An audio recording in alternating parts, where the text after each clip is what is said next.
नमस्कार. आपल्यासोबत पुणे जिल्ह्यातील मावळ तालुक्यातील आंबोळे गावातील विष्णू आंबोरे म्हणून एक शेतकरी आहेत आणि आपण जाणून घेऊया त्यांची काय समस्या आहे आणि त्यांची काय अडचण आहे. बोला सर. माझं नाव विष्णू बाजीराव आंबोरे, राहणार आंबळे, तालुका मावळ, जिल्हा पुणे. इथलं मी रहिवासी असताना माझी वडीलपारची जमीन काकडे, रामदास काकडे, किरण काकडे, रजनीत काकडे यांनी लाटल्या गेली. मोठी खाण लावली. खाणीमधून त्यांनी पाहिजे तेवढा कोटी रुपयाचा माल काढून नेला आणि ते आम्हाला धमक्या देतात, दादागिरी करतात. तुमची हे क्षेत्र तुमचं होतं? क्षेत्र आपलं वडीलपारची जमीन होती. विना मोबदला त्यांनी डायरेक्ट हस्तांतरित विना केलं. मोबदला काहीच नाही. मोबदलाचा विषय वेगळाच. बरं, जमिनीमध्ये 7-12 सुद्धा उलट पालट करून त्यांनी त्यांच्यासारखं करून जमीन उतरली. आम्ही पाहिजे तिकडे गेलो, पोलिसाकडे गेलो, सरकार मंडल अधिकारी, तलाठी, मी सगळ्यांकडे गेलो. सरकारी व्यवस्थेकडे गेले तुम्ही? हो, अख्ख्याकडे गेलो. 4-4 वेळा नोटीस पाठवली. तलाठी, ग्रामसेवक, पोलीस, मंडल अधिकारी, सर्कल, सर्व लोक गेलो. 4-4 वेळा नोटीस मी स्वतः येऊन जाऊन दिली. कुणीही त्याची दखल घेतली नाही. 3-4 वेळा हल्ले झाले माझ्यावरती. कुणी हल्ले गेले? आणि आता हे रामदास काकडेचे लोक, किरण काकडेचे लोक, याच प्रकरणातून हल्ले या झाले? प्रकारात हल्ले झाले. तुमच्यावरच झाले का तुमच्या कुटुंबावर पण झाले? कुटुंबावर बी झाले. अच्छा. हो. आणि ज्या वेळेला मीडिया आमच्या तिथं खाणीवरती त्याचा विषय चालला होता पत्रकाराचा, तर त्यावेळेला घरावरती हल्ला झाला 12:30 वाजता. आम्ही सगळं तिकडे गेलो. एक सोनबाई होते आणि एक लहान मुलगी 2-3 महिन्याची. ती मोठमोठ्याने वाढायला लागली आतमध्ये. त्यांनी काचा फोडल्या, दरवाजा मोडला. आणि मग त्या पोरीने फोन केला, तर आम्ही 1-2 किलोमीटर होतो, तर पोराला मी पाठवला. म्हणलं, बाळा जा लवकर, काय तिथं घरी झाले बघ. जाऊन इथं आलं, पोरगं हे पळून गेलं. अशा गोष्टी झाल्या आणि त्याच्यातून यांनी न्याय तर नाही. असं म्हणणं नाही की काकडेच्या लोकांनी हल्ला केला? हो, काकड्याची लोक सांगणार त्यांना हल्ला करणारे लोक जे आहेत ना, हेच लोकांचा हात सगळ्यांना ना. तुमचं वैयक्तिक कुणाशी वाईट नाही असं? आमचं कधीच वाईट नाही. कुणा सांगू भांडणं वादिवाद नाहीत? काहीच नाही. कुणा सांग काय विषय नाही आमचा ना.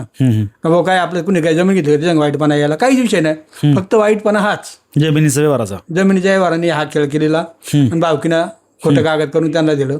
बोकस त्यांची सह्या असताना वाडवडिलांची 24-25 एकर जागा होती, त्यांनी तिकडे इकडे दोघा जणांना अर्धा हिस्सा आम्हाला इकडे दिला.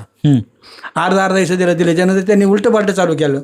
याचीच बोकस खतं करून त्याचं बोकस खत कर, भावकीलाच उचल, भावकीच्या नावाने त्यांनाच उचल, त्यांच्याकडूनच कागद करून घे.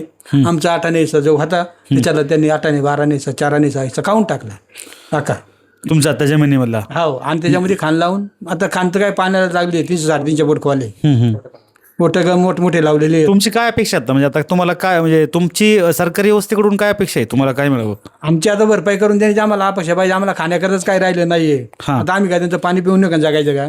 त्या खाणीमध्ये पाणी आहे ते पोटाला लावून नाका, ते पाणी सुद्धा घाण झालेले. ओके.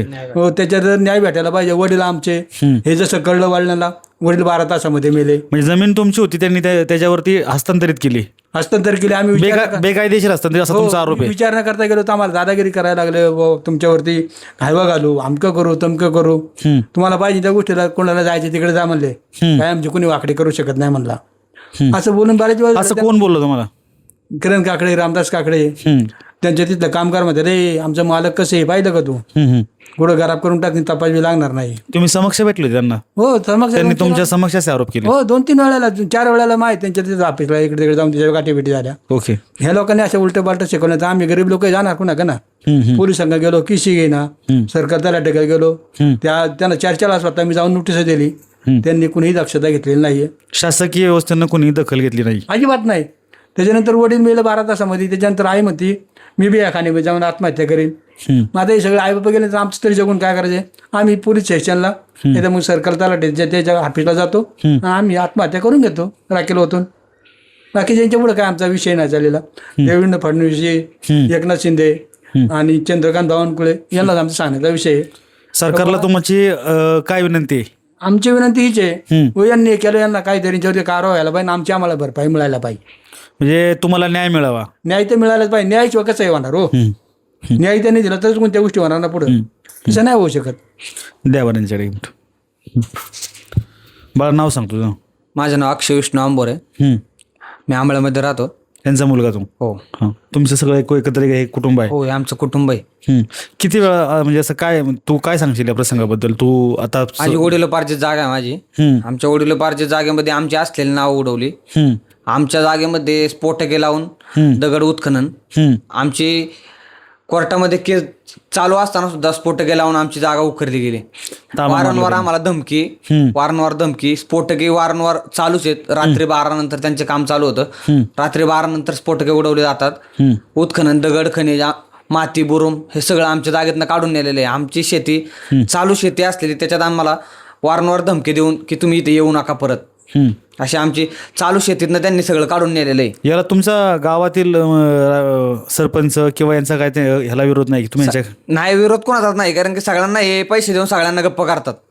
हे पोलीस, तलाठी, मंडल अधिकारी सगळ्यांना हे पैसे देऊन गप्प करतात. यांच्यापाशी आम्ही 4-4 वेळा गेलो अर्ज घेऊन, 4-4 वेळा त्यांना हे केलं. आम्हाला कुठलाही प्रतिसाद भेटला नाही. 4-4 वेळा त्यांनी आम्हाला फक्त टाळण्याचा प्रयत्न केलेला आहे. चला पुढे, आमची जागेची पाहणी करण्यासाठी कोणताच कार्यकर्ता आतापर्यंत आमच्या जागेपाशी आला नाहीये. म्हणजे आता गावात तुमच्या 1700-1800 लोकसंख्या आहे तुमची. हो.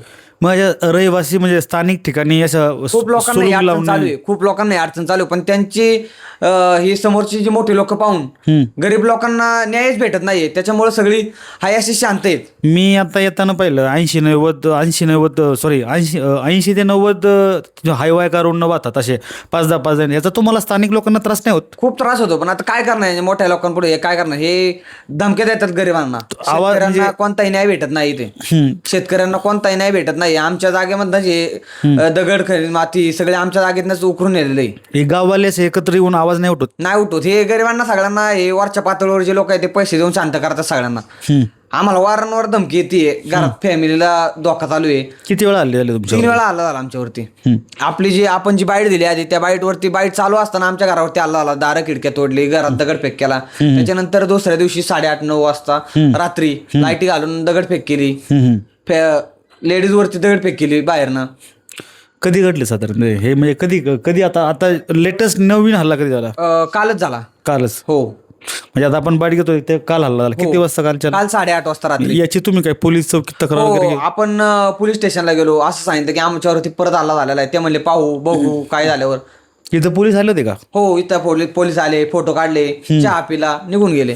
त्यांनी काय तुम्हाला FRI ची प्रत वगैरे काय दिली? नाही, काहीच नाही. FRI घेतच नाहीत ते? हो, काहीच नाही. तेवढ्या पुरते टाळा करतात. हा साहेब आला, तो साहेब आला. त्याच्यानंतर या 2 तास आम्ही बसून राहिलो. आमची त्यांनी कोणतीही दखल घेतली नाही. हा का? हो. आणि आम्हाला कोणतीही सुरक्षा भेटलेली नाही. ओके. तुमच्या जीविताला धोका आहे असं तुमचं म्हणणं? आमच्या जीविताला धोका आहे आणि आम्हाला कुठेही न्याय भेटत नाहीये. काय म्हणजे तुमचं काय सांगणं आहे सरकारी व्यवस्थेला किंवा सरकारी व्यवस्थेवरती कारवाई झाली पाहिजे, की तलाठी, मंडल अधिकारी, तहसीलदार यांच्यावरती कारवाई झाली पाहिजे. पोलीस यांच्यावरती कारवाई झाली पाहिजे, की आम्हाला यांच्याकडनं न्याय भेटतच नाहीये. सरकारी व्यवस्थेकडून तुम्हाला नाही भेटत? न्याय भेटतच नाही आम्हाला कुठं त्यांच्याकडनं. देवराजिंका नाव सांग. नाव आजी काय सांगता तुम्ही? आनंदाबाई बाजीराव आंबुरे. आमचा मालक नुसत्या याच्या धमकीनं खलास झाला काय. अच्छा. हा. आणि मी पोराला आणि माझ्या लेकाला भ्यायला लागली. त्यांचे हायवा जातात त्या. आम्ही एक बारीक शाळू काढ, त्यांनी शाळूतून हायवा घातल्या. शाळू काढत होतो. म्हणला म्हातारी हो बाजूला का बदललो बहीण रे? मग त्याचा तो ड्रायव्हर अरे म्हणलं नाही होत, तू काय करशील कर, आपल्या गावा याच्यावर काढते बरं का त्यांनी. मग आता आम्हाला न्याय भेटावा, आम्हाला बाकीचं काय नाही, जगण्याचा अधिकार घ्यावा. सगळ्या लोकांनी आम्हाला बघावं, गावकीनं सगळ्यांनी इकून खाल्लं आणि आम्ही राहिलो. आमच्या असा हल्ला उठावला लोकांनी. बघा, कुणाचं भांडण नाही, पोराचं कुणाचं वाद वगैरे नाही आमचं. असं साहेब करतो. म्हणजे हे दणदाडगे किंवा जे काकडे ही लोक छोट्या छोट्या लोकांना दाबतात असं तुमचं म्हणणं आहे? शेतकऱ्यांना 4 लोकांना पैसे देऊन गरीब शेतकरी आवाज ना उठवला पाहिजे, हे असं चालू आहे. ताई तुझं काय म्हणणं आहे? माझं नाव अंकिता अक्षय अंभोरे. त्या दिवशी घरी कोणच नव्हतं, फक्त मी आणि माझी 3 महिन्याची मुलगी. आम्ही दोघीच घरात होतो आणि मी कडी वगैरे लावून घेतली आणि त्यानंतर मला आवाज आला नाही का, मग खिडकी फोडली, दरवाजावरती लाथा वगैरे बुक्क्या वगैरे मारल्या आणि बाहेरनं मोठ्या ओरडत होते की तुम्हाला माहिती नाही का आम्ही कोण आहे, तुम्ही आमची बाईट देता का, असं वगैरे मोठ्याने बोलत होते. आणि मग त्यानंतर मी माझ्या मिस्टरांना फोन केला. मी घाबरले होते नाही का. मग माझे मिस्टर लगेच आले इकडं. पण ते आल्यानंतर इथं कोणीच नव्हतं, ते पळून गेले होते. आणि काल 8:15 वाजता मागचा दरवाजा आहे आमचा, तिथे म्हणजे मी गेले होते दूध आणायला तिकडे, तर दरवाजावरती दगडी मारल्या आणि माझ्या डोळ्यावरती फ्लॅश मारला. मग मी ओरडले. त्यानंतर माझे मिस्टर आणि ते सगळे बघत होते, पण कोणच नव्हतं, सगळी पळून गेली होती. अच्छा, असे वारंवार तुमच्यावरती तुमच्या कुटुंबावरती हल्ले त्यांनी केलेत किंवा करतायत समोरचं? द्या बरं. शांता विष्णू आंबोरे. आमच्या रानामध्ये काहीच ठेवलं नाही. आम्ही तिकडे ज्वारी, गवत बिवत, भात बीत सगळं पिकवत होतो. आता आम्हाला काहीच पिकत नाही तिकडं. आमची जगायची मुश्किल झाली. त्याने म्हणजे शेती अजिबात राहिलीच नाही आम्हाला खायला. पूर्ण सगळं मजुरीला जावं लागतं आम्हाला आता सगळ्यांना. अच्छा, काय तुम्हाला काय वाटतं साधारणतः या सगळ्या म्हणजे आम्हाला न्याय मिळावा सगळ्याकडून. काय न्याय म्हणजे नक्की काय मिळावं तुम्हाला? कशी न्यायाची अपेक्षा? काय तुमचं काय म्हणणं आहे? आमची भरपाई करून द्यावा सगळी. कुणी भरपाई करून द्यावी? हे जागा घेतली त्या लोकांनी. काय म्हणजे हे काकडे बिकडे म्हणतात त्यांनी. हा का? हा, तलाठी यांनी सगळ्यांनी. सगळ्यांचा हात आहे पाठीमागे, शासकीय व्यवस्थेचा हात आहे असं तुमचं म्हणणं आहे? सगळ्यांचा यांचा हात आहे. यांच्यावरती कारवाई झाली पाहिजे. आम्हाला कुठेही न्याय भेटत नाहीये. पहिली गोष्ट तुम्हाला न्याय भेटावा. अच्छा, तुमचं काय म्हणजे एक मिनिट बघू. आता एक शेवटचं बाईट यांना सांगा की सरकारी व्यवस्थेला तुमचा एक काय शासकीय यंत्रणेला आणि सरकारी व्यवस्थेला तुम्ही काय सांगताल? म्हणजे तुमचं काय मागणं एक्झॅक्टली? शेतकऱ्याला तुम्ही न्याय द्या. शेतकऱ्याला न्याय नाही भेटला तर शेतकरी जाणार कुणाकडे? बरोबर. शेतकरी न्याय मागणार कुणाकडे? तुम्ही जर मोठ्या लोकांकडनं पैसे वगैरे घेऊन तुम्ही जर आमच्याशी तलाठी मंडल अधिकारी हे आम्हाला बोलतात की कॉम्प्रोमाइज करून घ्या, आम्ही तुमची कॉम्प्रोमाइज करून देतो. म्हणजे हे तलाठी मंडल अधिकारी त्यांना सगळे एक आहेत, त्यांचे आहेत सगळे. माझं शासकीय आपल्या सरकारला आणि शासकीय यंत्रणेला, शासकीय व्यवस्थेला एकच सांगणं आहे की या शेतकऱ्याचा जो पण काही दावा आहे दोन्ही पक्षांना एकत्र घेऊन काय सत्यता आहे या प्रकरणात तपासून या गरीब शेतकऱ्याला आपल्या यंत्रणेनं किंवा आपले महसूल मंत्री चंद्रशेखर बावनकुळे, आपले मुख्यमंत्री देवेंद्रजी फडणवीस साहेब आणि उपमुख्यमंत्री एकनाथजी शिंदे साहेब या लोकांनी, या शासकीय यंत्रणेनं, व्यवस्थेनं या गरीब शेतकऱ्याला न्याय द्यावा. आपण पाहूया नक्की आपण आता काय करू, आपण त्यांच्या जागेवरती जाऊ आणि त्या जागेची नक्की काय परिस्थिती आहे आणि नक्की कशा स्वरूपात आहे हे आपण त्या जागेच्या मूळ मालकासह जाऊन आपण तिथं स्पॉट व्हिजिट करू आणि आपण पाहूयात पुढं की त्या जागेचं नक्की काय स्वरूप आहे. आता